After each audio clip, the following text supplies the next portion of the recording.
The deadlift is super important because, as you can tell, this is something that you do every day, nonstop.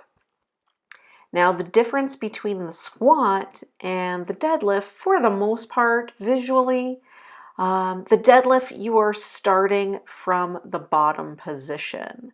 So, you want to exhale as you stand up and inhale as you lower yourself down. You want to make sure that your back is, of course, as straight as possible. Neck and shoulders are relaxed, looking forward, and bend down as best as you can. And remember to avoid any sort of butt winking or tucking. Lower down until you're about mid-shin. That should be enough for this particular lift at this point.